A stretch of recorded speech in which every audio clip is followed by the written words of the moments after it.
সবাইকে আমন্ত্রণ। Clemon beyond the গ্যালারিতে হাজির হয়ে গেছে আমি রেজওয়ানুজ্জামান। আর আজকে আমাদের সঙ্গে আছেন সাবেক ক্রিকেটার তারেক আজিজ খান, বর্তমানে কোচিংয়ের দায়িত্ব পালন করছেন। চ্যাম্পিয়ন রাজশাহী ওয়ারিয়র্সের সঙ্গে ছিলেন বিপিএলের দল। স্বাগত জানাচ্ছি আপনাকে। কথা হবে ক্রিকেট নিয়েই, ক্রিকেটারদের নিয়েই। আমাদের সঙ্গেই থাকবে। শুনছিলেন খেলার সবশেষ খবরগুলো, এক নজরে আপনাদেরকে জানিয়ে দিলাম।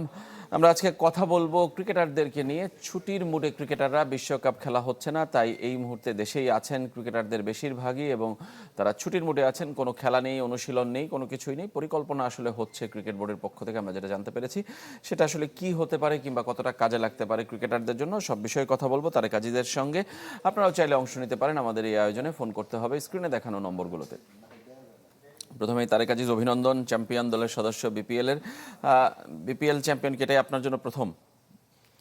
হ্যাঁ, বিপিএল আমার জন্য প্রথম। সুতরাং একটা অন্যরকম অনুভূতি কিংবা অন্যরকম অভিজ্ঞতা, যেটাই বলি। কেমন ছিল এবারের বিপিএল? আপনি মাঠে ছিলেন প্রত্যেকটা ম্যাচে, মাঠের অভিজ্ঞতা থেকে, ক্রিকেটারদের অনুভূতি থেকে যদি একটু বলেন কেমন হয়েছে বিপিএলটা? নানা ধরনের প্রতিবন্ধকতা ছিল, বাধা এসেছে আমরা দেখেছি, তারপরেও। না, আমি শুধু ক্রিকেটের দৃষ্টি থেকেই বলি, বিকজ আমি তো কোচিং পার্টে ছিলাম ওই জায়গাটা নিয়ে। আমরা রাজশাহী টিমকে, আমরা প্রথমে আপনার সৃষ্টিকর্তাকে ধন্যবাদ যে তিনি আমাদেরকে সম্মানিত করেছেন। দ্বিতীয়টা হলো, যখন এই রাজশাহী টিমের আপনার দায়িত্বটা পাই, তখন হান্নানের সাথে আমাদের কতগুলো মিটিং হয়ে, মানে আমরা প্ল্যানিং মিটিং ছিল, এবং সেই জায়গাটাতে স্টার্টিং ফ্রম আপনার auction table to finish up championship, so পুরো রাস্তাটার আমাদের একটা প্ল্যান ছিল। এই প্ল্যান যাত্রাতে কাকে কাকে আমরা আসলে নিতে পারি, প্রত্যেকটা জায়গায় আসলে এই নিয়ে কাজ হয়েছে। বিপিএল এমন একটা মঞ্চ যেখানে আপনার কিছু উঠতি প্লেয়ার, যেমন আমাদের মনে করেন, আমি মনে করি যে one of the big success যে আমরা রিপন মণ্ডলকে তুলে নিয়ে আসতে পেরেছি, সাকলাইনকে তুলে নিয়ে আসতে পেরেছি। আপনার চ্যাম্পিয়নশিপে দৌড়ে যাকে যখন দরকার তাকে পার্টিকুলার ইউজ করতে পেরেছি, এবং all credit goes to player যারা এখানে 100% নিজেদের কে উজাড় করে দিয়েছে এবং তারা টিমের জন্য খেলেছে। রাজশাহী টিম মাঠে যে পারফরমেন্সটা করেছে, এটা দলগতভাবে, কোনো ব্যক্তিগত অ্যাচিভমেন্টের জন্য নয়, এবং সেই জায়গাটায় আপনি যদি দেখেন, আমার মনে হয় যে আমরা রাজশাহী টিমটা এবারের বিপিএলে দুর্দান্ত ছিলাম। রাজশাহী টিমের কথা বলছিলেন, রিপন মণ্ডলের কথা বলছিলাম। রাজশাহী টিমের সাফল্যের নেপথ্যে তো বলবোই। আমি যেটা বলছিলাম যে ওভারঅল টুর্নামেন্টের, না, আমি শুধু ক্রিকেটের দৃষ্টি থেকেই বলি, বিকজ আমি তো কোচিং পার্টে ছিলাম ওই জায়গাটা নিয়ে। আমরা রাজশাহী টিমকে, আমরা প্রথমে আপনার সৃষ্টিকর্তাকে ধন্যবাদ যে তিনি আমাদেরকে সম্মানিত করেছেন। দ্বিতীয়টা হলো, যখন এই রাজশাহী টিমের আপনার দায়িত্বটা পাই, তখন হান্নানের সাথে আমাদের কতগুলো মিটিং হয়ে, মানে আমরা প্ল্যানিং মিটিং ছিল, এবং সেই জায়গাটাতে স্টার্টিং ফ্রম আপনার auction table to finish up championship, so পুরো রাস্তাটার আমাদের একটা প্ল্যান ছিল। এই প্ল্যান যাত্রাতে কাকে কাকে আমরা আসলে নিতে পারি, প্রত্যেকটা জায়গায় আসলে এই নিয়ে কাজ হয়েছে। বিপিএল এমন একটা মঞ্চ যেখানে আপনার কিছু উঠতি প্লেয়ার, যেমন আমাদের মনে করেন, আমি মনে করি যে one of the big success যে আমরা রিপন মণ্ডলকে তুলে নিয়ে আসতে পেরেছি, সাকলাইনকে তুলে নিয়ে আসতে পেরেছি। আপনার চ্যাম্পিয়নশিপে দৌড়ে যাকে যখন দরকার তাকে পার্টিকুলার ইউজ করতে পেরেছি, এবং all credit goes to player যারা এখানে 100% নিজেদের কে উজাড় করে দিয়েছে এবং তারা টিমের জন্য খেলেছে। রাজশাহী টিম মাঠে যে পারফরমেন্সটা করেছে, এটা দলগতভাবে, কোনো ব্যক্তিগত অ্যাচিভমেন্টের জন্য নয়, এবং সেই জায়গাটায় আপনি যদি দেখেন, আমার মনে হয় যে আমরা রাজশাহী টিমটা এবারের বিপিএলে দুর্দান্ত ছিলাম। রাজশাহী টিমের কথা বলছিলেন, রিপন মণ্ডলের কথা বলছিলাম। রাজশাহী টিমের সাফল্যের নেপথ্যে তো বলবোই। আমি যেটা বলছিলাম যে ওভারঅল টুর্নামেন্টের কোয়ালিটিটা আসলে কেমন হয়েছে, কিংবা প্লেয়ারদের পারফরমেন্স কেমন হয়েছে? শুধু আপনার দল না, আপনি তো সবগুলো দলকেই দেখেছেন অপোনেন্ট হিসেবেও, মানে প্লেয়ারদের পারফরমেন্স এবং বিপিএল এর মান কেমন মনে হয়েছে, ক্রিকেটের মান কেমন মনে হয়েছে? না, ধরেন বিপিএলটা যেটা, এটা যদি দেখেন যে সিলেট শুরু হয়েছে সিলেট পর্ব দিয়ে, এবং আমার মনে হয় যে চমৎকারভাবে শুরু হয়েছে। বাট একটা জায়গায় যখন আপনি অনেকগুলো ম্যাচ খেলবেন, উইকেট আপনাকে কিছুটা বিরূপ আচরণ করবে, এবং আপনি দেখবেন যে কিছুটা রান কম হয়েছে। বাট ইন্ডিভিজুয়াল প্লেয়ারের জায়গায় যদি দেখেন, যে আমার মনে হয় যে বাংলাদেশের প্লেয়ার অন টপ। আপনি যদি খেয়াল করে দেখেন, শরীফুল খুবই দুর্দান্ত ছিল, এক্সট্রাঅর্ডিনারি পারফর্ম করেছে। হাসান মাহমুদ ওয়াজ সুপার, হ্যাটট্রিক আপনি দেখেন কতগুলো হয়েছে, 3টা। ইমনের একটা নিউ ডাইমেনশন আমরা দেখলাম কিপিংয়ে। আমার কাছে মনে হয় আমি অনেকদিন পরে ইমনের এত ডেভেলপমেন্ট দেখলাম কিপিংয়ে। ব্যাটিংয়ে চমৎকার করেছে। আপনি ওভারঅল যদি দেখেন, প্লেয়ারদের জন্য তো অবশ্যই একটা পজিটিভ মুড, এবং আমার মনে হয় যে কিছুটা তো আপনার শিডিউল জটিলতা বা যে জিনিসটা ছিল, যার কারণে হয়তো একই ভেন্যুতে লম্বা টাইম খেলার কারণে হয়তো কিছুটা একঘেয়েমিতে আসছে। বাট দিন শেষে আমার মনে হয় যে বিপিএল তার আবেশটা ছড়িয়ে দিতে পেরেছে এবং this is the first time আপনি দেখবেন এন্টি করাপশন ওয়াজ টু গুড। আমার কাছে মনে হয়েছে তারা অনেকগুলো বিষয়ে খুব অ্যাক্টিভ ছিলেন এবং যার কারণে আপনি দেখবেন যে এবারে ডিসিপ্লিনটা অনেক বেটার ছিল অন্য যে কোনো বারের থেকে। সো আমার মনে হয় কিছু ভালো দিকও আছে, কিছু হয়তো কাজ করতে গেলে ভুল হতেই পারে, বাট সব মিলে আমার কাছে মনে হয় যে বিপিএলটা প্লেয়ারদের জন্য আপনার উপভোগ্য ছিল। হ্যাঁ, অবশ্যই। এবং আপনি রাজশাহী টিমের সঙ্গে ছিলেন সেই জন্যই বলছি না, কিন্তু রাজশাহী টিমকে নিয়ে কোনো ধরনের কোনো বাজে কথা বলি কিংবা কোনো সমালোচনা বলি সেটা আমরা দেখিনি। তার মানে রাজশাহী টিমটা চ্যাম্পিয়ন হয়েছে এবং একটা সিস্টেমেটিক ওয়েতে ছিল। আপনার কি মনে হয় যে চিটাগাং দলটা শেষ মুহূর্তে ক্রিকেট বোর্ডকে দায়িত্ব নিতে হলো, নোয়াখালীর দলটাকে নিয়ে অনেক ধরনের সমালোচনা উঠলো, এই মালিকানা বাছার ক্ষেত্রে আসলে ক্রিকেট বোর্ডকে আরেকটু সতর্ক থাকা উচিত? এটা তো ধরেন ম্যানেজমেন্ট কল, যারা বিসিবির একদমই তাই। গভর্নিং দায়িত্বে আছেন, তারা যারা ডিসিশন মেকার তারা আসলে এই কাজটা করবেন এবং এই কাজটা করতে যে তারা যে আমার মনে হয় শর্ট পিরিয়ড অফ টাইমটা নিয়েছে, এই টাইমটা হয়তো এনাফ ছিল না। তারা হয়তো কিছুটা তাড়াহুড়া করেছেন, যার কারণে হয়তো এই ধরনের আমরা একটু ডিজাস্টার দেখতে পেরেছি। বাট আপনি যদি দেখেন যে চিটাগংয়ের যখনই বোর্ড দায়িত্ব নিয়েছে, প্লেয়াররা কিন্তু একটা বিষয় নিশ্চিত যে তারা মানিটা পেতে যাচ্ছে। বিপিএল এ আসলে প্লেয়াররা যখন খেলে আপনি দেখবেন যে এটা খুব ইনশিওর করে এবং আমরা বলতে পারি যে we are very much lucky because Rajshahi management এই ফরম্যাটে আপনার মানে আমি বলবো যে এবারের টুর্নামেন্টে অসাধারণ ছিল। ফাইনাল ম্যাচের আগে আপনার অল পেমেন্ট ডান ইনক্লুডিং বোনাস সহ। সো তার একটা দৃষ্টান্ত স্থাপন করেছে যা অন্য যে কোনো টিমের জন্য একটা আমার মনে হয় যে অনুকরণীয় হতে পারে। তারা আসলে মাঠের ক্রিকেটে আপনার একটা জায়গায় ফাঁক ফোকরের জায়গাগুলোতে আপনার কোনো গ্যাপ রাখেনি। তাদের কাজ যেটা ছিল তারা অনেক ভালোভাবে কাজগুলোকে সম্পূর্ণ করেছে। আমার মনে হয় যে দ্যাটস দ্য এনভায়রনমেন্ট আসলে প্লেয়ারদেরকে আস্থা দিয়েছে এবং প্লেয়াররাও নিজেদেরকে উজাড় করে দিয়েছে। সো ফ্রাঞ্চাইজি ক্ষেত্রে বাছার ক্ষেত্রে অবশ্যই ক্রিকেট বোর্ডকে আরও দূরদর্শিতার পরিচয় দিতে হবে। আপনি প্লেয়ারদের কথা বলছেন, রিপন মন্ডল আপনার নিজের প্লেয়ার, কিন্তু রিপন মন্ডলকে তো আপনারা ফাইনালে খেলান নেই কিংবা লাস্টের ইয়েতেও খেলান, এলিমিনেটরও খেলাননি, মানে সেই জায়গাটায় কেন? মানে আপনি যদি দেখেন যে এই টিমটা রান করার ক্ষেত্রে আসলে আমরা চেয়েছি কোন প্লেয়ারের কাছ থেকে আসলে আমরা আসলে কি চাচ্ছি। আপনাকে ছোট্ট একটা উদাহরণ দিলে বুঝতে পারেন, আমরা যখন সিলেটের এগেনস্টে ঢাকাতে যে ম্যাচটা হলো, আমরা ইমন, আফিফ এবং মঈন আলী এই তিনজনের জন্য আমরা একজনকে টার্গেট করেছি যে আমাদের এখান থেকে যে কেউ একটা উইকেট যদি বের করে দিতে পারে ম্যাচটাতে তার অবদান হয়ে যাবে।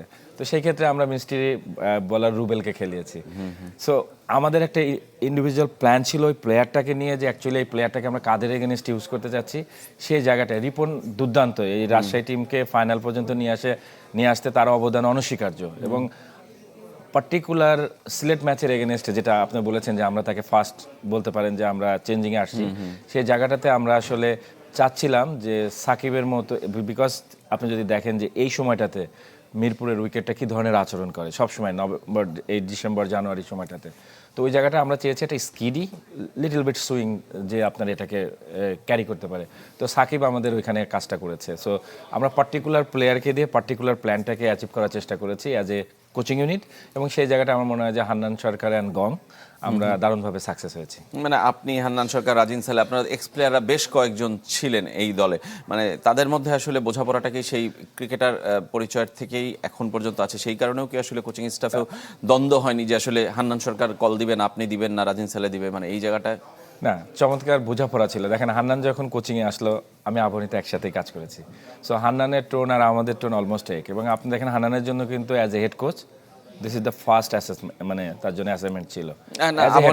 আবহানিতেও সে ছিলেন as a head coach on BPL. আচ্ছা, বিপিএল বলছেন। সেই জায়গাটাতে আমরা যে বাঞ্চ অফ ব্রাঞ্চটা কাজ করেছি, আপনারা আমাদের একটাই ছিল যে আমাদের এখানে আসলে কিছু একটা প্রমাণ করা দরকার যে আমরা ভালো করতে পারি, লোকাল রেসপন্সিবিলিটি পেতে পারি।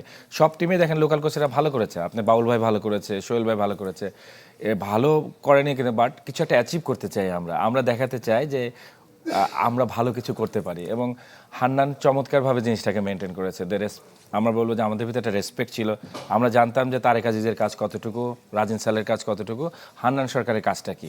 সো আমরা কারো কোনো কাজে ইন্টারফেয়ার করিনি এবং আমরা আমাদের কাজগুলোতে একদম আপনি বলতে পারেন যে শতভাগ অনেস্টি নিয়ে কাজ করেছি। যার কারণে হয়তো এখন রেজাল্ট হয়েছে তাই আমরা কথা বলছি, বাট রেজাল্ট না হলেও আমার মনে হয় যে রাজশাহীর এনভায়রনমেন্টে যারা খেলেছে, আপনি যদি দেখেন আমার মনে হয় যে আমরা চমৎকার একটা নেতা পেয়েছিলাম শান্তকে, যে আমাদেরকে সব ধরনের ডিসকাশনটাকে অনেক পজিটিভলি নিয়েছে এবং মাঠে কাকে কিভাবে সে ইমপ্লিমেন্ট করবে সেই জায়গাটাতে দারুণভাবে সে কাজ করেছে। অথচ সেই কিন্তু ন্যাশনাল টিমে নেই, মানে এই ফরম্যাটে, এটা একটা অবাক করার ব্যাপার। আমরা বলছিলাম যে ছুটির মুডে ক্রিকেটাররা, সেই বিষয়ে ক্রিকেটারদের নিয়ে আলোচনা করব আপনার সঙ্গে একটা ছোট্ট বিরতি থেকে ফিরে আসার পর। ক্লেমন বিয়ন্ড দ্য গ্যালারিতে আমাদের সঙ্গেই থাকবেন, ফিরছি একটু পরে।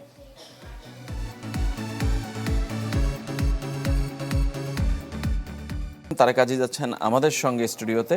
তারেক আজিজ, এই ছুটির মুডে ক্রিকেটাররা, এটা আসলে বিপিএল এর পর হয়তো একটা ব্রেক দরকার। বিশ্বকাপ খেলা হলে এই ক্রিকেটাররা এতদিনে ভারতেই থাকতো কিংবা বিশ্বকাপ খেলতেই চলে যেত। সেই জায়গাটায় ছুটিটা আসলে কি ভালো না খারাপ, কিংবা এই ছুটিটা আসলে কতদিন পর্যন্ত প্রলং করতে পারে? না, আমার মনে হয় যে বিপিএল যে মুডে চলেছে, ফাস্ট ফরওয়ার্ড গেম ছিল, আপনার কিছুটা রিকভারি দরকার আছে। দেন আমার মনে হয় যে যেহেতু একটা অপরচুনিটি পাওয়া গেছে, মানে এটা প্লেয়ার অপরচুনিটি যে নিজেকে রিবিল্ড করার, তো সেই জায়গাটায় যদি প্লেয়াররা ফোকাস করে তাহলে বাংলাদেশ ক্রিকেট উপকৃত হবে। আপনি দেখেন যে ইন্টারন্যাশনাল এরিয়াতে আসলে আমাদের খুব বেশি অ্যাচিভমেন্ট নেই এবং আমরা ওয়ার্ল্ড কাপেও কিন্তু খুব বেশি ভালো আহামরি পারফরমেন্স দেখাতে পারিনি। আমরা যে ধরনের ক্রিকেটটা খেলছি, আমার মনে হয় যে বাংলাদেশের যারা মানুষ আছেন, পার্সোনালি যদি আমাকে বলেন, আমি চাই যে এটার অনেক ডেভেলপমেন্ট দরকার, এটার উন্নতি দরকার, এটা একটা ডমিনেটিং ক্যারেক্টার শো করা দরকার ইন্টারন্যাশনাল এরিয়াতে আমাদের, স্পেশালি প্লেয়ারদের। তো সেই জায়গাগুলোতে যদি তারা যদি এই যে সময়টা পাওয়া গেল, এটা অনাকাঙ্ক্ষিত সময়, বাট এটার যদি ইউটিলাইজেশনটা আমরা ভালো করি তাহলে আমাদের জন্য ফিউচারের জন্য রান হতে ভালো হবে। ধরেন আমাদের যেসব প্লেয়ারের যদি তারা যদি ঠান্ডা মাথায় বসে উইথ দ্য কোচেস পার্সোনাল আপনার যে পারফরমেন্স অ্যানালিসিস আছে, তারা আসলে কোথায় মিস্টেকটা করছে, কী ধরনের মিস্টেকটা করছে। ইন্টারন্যাশনাল এরিয়াতে যদি আপনি দেখেন যে বাংলাদেশের সাথে Australia, India, England, south Africa, এই 4টা টিমের প্রায় 8 থেকে 9 বছরের গ্যাপ হয়ে গেছে, যে পারফরমেন্স গ্যাপটার কথা বলতেছি। তো ওই জায়গাটা আমরা কিভাবে অ্যাচিভ করতে পারি? আমার মনে হয় যে যদি অ্যাডভান্স কোচিংয়ের সাথে আমরা যুক্ত হতে পারি, যদি প্লেয়ারগুলোকে আমরা আসলে যার যে অবস্থান থেকে কিভাবে আসলে ডাইনামিক ওয়েতে আপনার ডেভেলপমেন্টটা করা যায়, ওই জায়গাগুলোতে আমরা যদি পরিকল্পনাগুলো হাতে নিই, তাহলে আমার মনে হয় যে উইদিন 4-5 ইয়ার্সের ভিতরে আমরা হয়তো এই গ্যাপটা পূরণ করতে পারবো। এটা প্লেয়ারের কলটা ফার্স্ট, কারণ সে কি চায় তার উপর আপনার যদি জানা কোচগুলোকে দিয়ে কাজ করানো যায়, তাহলে আমার মনে হয় যে এই টাইমটা প্লেয়াররা চমৎকারভাবে নিজেদেরকে ইউটিলাইজ করতে পারে। তার মানে আপনি বলছেন যে প্লেয়ার্স কল, প্লেয়ার্স রিবিল্ডের কথা বলছেন, মানে প্লেয়ারদের আসলে মানসিকভাবে চিন্তা করা, একটা সময় নিয়ে চিন্তা করার সুযোগটা এসেছে এই বিরতিটা। আমি তো মনে করি অবশ্যই, কারণ আমরা যেভাবে ক্রিকেটটা খেলছি, আপনি যদি দেখেন যে আমরা হয়তো বলছি যে দিস ইজ নট লাইক, আমি ফিল করি যে এটা আসলাম, খেললাম, হলো নাইলে হলো না, এরকম ক্রিকেট খেলে আমার মনে হয় না খেলার দরকার আছে। আমার মনে হয় যে আমি কিছু একটা অ্যাচিভ করতে চাই দেশের হয়ে। আমি আমার বাংলাদেশ টিমটাকে যদি আপনি ধরেন, আমরা যদি এখন তো 10-এ, যদি আমরা র্যাঙ্কিংয়েও মনে করেন 5-6-এ, 5-এ বা 4-এ বা 3-এ বা 2-এ বা 1-এ আমি যে স্বপ্নটা দেখি সেটা অ্যাচিভ করতে চাই, তাহলে আমাদেরকে একটা প্ল্যানিং ওয়েতে আগাতে হবে এবং সেই জায়গাটায় আমাদের আসলে একটা বড় গ্যাপ রয়েছে। এবং আপনি যেটা বললেন যে রিবিল্ড প্রসেসের যে জায়গাটা, সেই জায়গাটাতে আসলে প্লেয়ারকে জানতে হবে যে তিনি কোন অবস্থান করছেন, সেখান থেকে আসলে তার উন্নতির গ্রাফটা কতটুকু যেতে পারে। এবং এই যে যেটা আমরা সবসময় বলেছি, 4টা ভাগে আসলে কোচিংটা আপনার ডাইমেনশনটা যায়, আসলে technique, tactical, mental and physical. এই 4টার কম্বিনেশন আসলে আমাদের প্লেয়ারটা আসলে কোন জায়গাটাতে অবস্থান করছে সেটার একটা মেজারমেন্ট বা বেরিয়ে এটা ঠিক করা দরকার, যে সেখান থেকে আমরা আসলে কত দূর যেতে পারি। তো আপনি একটা অল সাইডের আসলে একটা প্ল্যানিং দরকার, যে আসলে বাংলাদেশ টিমটা আসলে আমরা আসলে নেক্সট 2-3 ইয়ার্সের ভিতরে আসলে বাংলাদেশ টিমটাকে আমরা কোথায় দেখতে চাই, সেটা বোলিং ডিপার্টমেন্ট হোক, ফিল্ডিং ডিপার্টমেন্ট হোক, ব্যাটিং ডিপার্টমেন্ট হোক, সামগ্রিকভাবে যদি বলেন এটা তো ক্রিকেট বোর্ডের কল, মানে যে তারা আসলে কিভাবে চিন্তা করে, নাকি আপনি ইন্ডিভিজুয়াল প্লেয়ারদের ক্ষেত্রেও বলছেন যে তারাও আসলে? অবশ্যই এটা তো আপনার বিসিবিরও একটা কল থাকবে, মানে আপনার ম্যানেজমেন্ট কল, দেন প্লেয়ারের তো আপনার ইন্ডিভিজুয়াল কল থাকতেই হবে, কারণ তাকে মঞ্চে আপনাকে পারফর্ম করতে হয়। তো সেই জায়গাটায় আমার মনে হয় যে বোথ সাইড থেকেই আপনার আসলে একটা ওয়েক আপ কল দরকার। এবং আরেকটা জিনিস আপনি যেটা বলছিলেন যে আমরা ইন্টারন্যাশনাল ক্রিকেট কিংবা গ্লোবাল টুর্নামেন্টগুলোতে আসলে খুব একটা ভালো খেলি না, এবং আমাদের ইন্টারন্যাশনাল ক্রিকেটেও আমাদের খেলার ধরনটা আসলে অন্যরকম। এখন ওয়ানডে ক্রিকেট আমরা 350+ হয়ে গেছে, T20 ক্রিকেট অ্যারাউন্ড 200 রান হয়ে গেছে অ্যাভারেজে। আমরা সেখানে T20-তে 140, 50, 60-এর জন্য খেলি, কিংবা ওয়ানডেতে আমরা খেলি 280, সর্বোচ্চ গেলে 300-র জন্য। মানে সেই ডিফারেন্সটা আমরা আসলে কখনোই মেক করতে পারি না ওয়ার্ল্ড ক্রিকেটের সাথে। না, এটা তো আপনার ডাটা শোজ যে modern days cricket goes like that, but এটা ডিপেন্ড করে আসলে আমি যে সারফেসটার উপর খেলছি এই সারফেসটা আসলে কত রান ডিমান্ড করে উইনিং এর জন্য, বাট আমার টিমের স্ট্রেংথটা কি আছে সেটা দিয়ে আমি কত রান ডিফেন্ড করতে পারবো। তো অবশ্যই আমরা হয়তো মডার্ন ক্রিকেটের সাথে আপনি বললাম যে যারা এই মুহূর্তে ডমিনেটিং ক্রিকেটটা খেলছে তাদের থেকে আমাদের 7-8 বছরের গ্যাপ অথবা 8-10 বছরের গ্যাপ হয়ে গেছে। তো এটা তো lack of skill, lack of planning, যেটা আপনি বললেন যে, এবং আমরা আসলে এটাকে কোথায় দেখতে চাই সেই ভিশনের আপনার দুর্বলতা আছে। তো সব মিলিয়েই আপনার একটা নট দ্য রাইট ওয়ে বা পাথ হয়ে আপনি বলতে পারেন যে আমরা আসলে ওইভাবে চিন্তা করছি কিনা এবং ওই জায়গায় স্টিক থাকছি কিনা সেটাও একটা কোয়েশ্চেন মার্ক। তো আমার মনে হয় যে হ্যাঁ, এই সময়টা যদি খুব ভালোভাবে কাজে লাগানো যায় তাহলে বেনিফিট হতে পারে আমাদের ক্রিকেটটা। এই সময়টা আসলে কি করা উচিত, মানে আমি ইন্ডিভিজুয়াল প্লেয়ারদের প্ল্যান কিংবা রিবিল্ড কিংবা মেন্টাল হেলথ সেগুলো তো একটা জিনিস, কিন্তু ক্রিকেট থেকে আসলে কতদিন দূরে থাকবে? ওয়ার্ল্ড কাপটা হতো 1-1.5 মাসের, সেই 1.5 মাস তো আসলে নিশ্চয়ই ক্রিকেট খেলা বন্ধ রেখে দেওয়া উচিত কিনা, এই সময় আসলে অন্য কোনো কিছু করা উচিত না? আমরা ক্রিকেট বোর্ডের পরিকল্পনা যেটা শুনেছি যে তারা একটা ওয়ানডে টুর্নামেন্ট করতে পারে। প্লেয়ারদেরকে নিয়ে নার্সারিং আসলে করছে বিসিবি, তো বিসিবি ইজ এ মূল স্টক হোল্ডার। তারা আসলে প্ল্যান করবে যে আসলে আমরা কিভাবে আমাদের দেশের ক্রিকেটটাকে এগিয়ে নিতে চাই, এবং দ্যাট ইজ আমরা জানি যে this is not my hand বা অবশ্যই না আমাদের হাতে নয়, বাট বিসিবিতে যারা আছেন তারা চিন্তা করবেন আসলে তারা কিভাবে দেখছেন। আপনি যেমন বললেন যে এখানে আসলে টাইম ফ্রেমটা কতটুকু সময় নিবে, কোন কাজের উপরে কোন কাজগুলোকে করলে আমাদের সামনের ভিশনগুলোকে আগাতে পারবো। লাইক ধরেন যে ওয়ার্ল্ড কাপের পরে আমার পাকিস্তান আসবে, তো পাকিস্তানের সাথে আমরা কোন উইকেটে খেলবো, পাকিস্তানের স্ট্রেন্থগুলো কী আছে। আমরা যদি ওয়ানডে খেলি তাহলে এক ধরনের স্ট্র্যাটেজি হবে, টি20 খেললে একরকম, টেস্ট খেললে আর একরকম। সো সেই প্ল্যানটাকে সামনে রেখে সামনের কয়েকটা সিরিজ আমরা আসলে কাদের সাথে খেলতে যাচ্ছি, কোথায় কখন কিভাবে, এগুলো সবই তো জানা। তো এই কাজগুলার আপনার যেটা রিবিল প্রসেস বলি আমরা, যে এটাকে আপনাকে কিভাবে অ্যাচিভ করব, কোন প্রক্রিয়াতে যাব, কারা কারা আমাদের এই রিসোর্সটা আছে, তাদের ব্যবহারটা কেমন হবে, সব মিলে is a good planning teamwork কাজ, এবং সেই টিমওয়ার্কটার কাজটা অবশ্যই আপনার স্টার্টিং ফ্রম বিসিবি থেকে শুরু করতে হবে। বিশ্বকাপটা যে কারণেই হোক মিস হয়েছে এবং এটা সরকারের সিদ্ধান্ত, তবে বিশ্বকাপ না খেলার যে আমি খেলার পয়েন্ট অফ ভিউ থেকে এইসব দলগুলোর সাথে খেলা, এরকম গ্লোবাল টুর্নামেন্টে খেলা, সেই জায়গাটা বাংলাদেশ মিস করবে, কিন্তু সেই ঘাটতিটা আসলে কিভাবে কাটিয়ে ওঠা সম্ভব মনে করি আমি। অন্য ক্ষতির, লাভ ক্ষতি, টাকা কিংবা সম্মান এগুলোর আলোচনা না, শুধু ক্রিকেটীয় পার্সপেক্টিভে যে আমরা খেললাম না সেইটার ক্ষতিটা আসলে কিভাবে কাটিয়ে ওঠা সম্ভব। এটা তো একটা মানসিক ধাক্কা আপনার লাগবে। আপনি অনেক আছে যে প্রিপারেশনটা আসলে বিশ্বমঞ্চে নিজেকে প্রকাশ করার ধরনের, আমরা ছোট্ট উদাহরণ দিলেই দেখি যে সাকিব আল হাসান উনি নিজেকে একটা প্ল্যান করেছিল যে ওয়ার্ল্ড কাপ মঞ্চে সে নিজেকে কিভাবে ধরতে চায়। হয়তো আমাদের এই টিমে কারো না কারো প্ল্যান ছিল, জি, আমরা হয়তো সেটা দেখা থেকে বঞ্চিত হলাম। অথবা আপনি বলতে পারেন যে আমরা হয়তো দলগতভাবে কিছু একটা অ্যাচিভ করতে চেয়েছিলাম, সেটা আমরা হয়তো দেখতে পেলাম, বাট এটার জন্য তো কোনো কিছু প্লেয়ারের হাতে নেই, জি না। সো আমরা এটাকে আপনি যদি ওইভাবে দেখি তাহলে সাধারণ মানুষের দৃষ্টিকোণ দেখলে মনে হবে যে আমরা বিগ অপরচুনিটি মিস করলাম, বিশ্বমঞ্চে যাদের সাথে খেলার সুযোগ হয় না তাদের সাথে খেলার সুযোগ পেলাম না। বাইরের সিরিজ খেলা আর ওয়ার্ল্ড কাপ খেলার ভিতরে অনেক পার্থক্য আছে। তো অনেক নেগেটিভ ইম্প্যাক্টের জিনিসও আছে, আবার পজিটিভ যদি দেখি, যেটা আমরা বললাম, আমরা যদি থিঙ্ক করি যে কোভিডের কারণে তো কোনো খেলাই হয়নি, সো আমরা ধরে নিলাম যে একটা ডিজাস্টার আমাদের গেছে যার কারণে আমরা ওয়ার্ল্ড কাপটা মিস করতে যাচ্ছি, বাট এখান থেকে যখন আমরা আবার ক্রিকেটে ব্যাক করব তখন আমরা ইন্টারন্যাশনাল এরিয়াতে ডমিনেটিং ক্রিকেটটা খেলতে চাই, আমরা রেডি হয়ে থাকি অ্যাজ এ দেশ, বাংলাদেশকে আমরা নতুনভাবে রিপ্রেজেন্ট করতে চাই ক্রিকেট ওয়ার্ল্ডে। তো আমরা সেখানে সেই প্ল্যানও বসে করতে পারি যদি আমরা চাই। ধন্যবাদ আপনাকে তারেক আজিজ। আমাদের সময় শেষ। আমার মনে হয় যে ক্রিকেট বোর্ড প্ল্যান করছে, কি প্ল্যান সেটা আমরা জানতে পারবো কয়েকদিনের মধ্যেই। ঘরোয়া টুর্নামেন্ট না ফিটনেস ক্যাম্প নাকি আসলে দেশের বাইরে অন্য কোনো ক্রিকেট, সব মিলে আমরা অপেক্ষায় রয়েছি ক্রিকেট বোর্ডের পরিকল্পনা জানার জন্য। সবাই ভালো থাকবেন, আজকের মতো এখানেই শেষ করছি।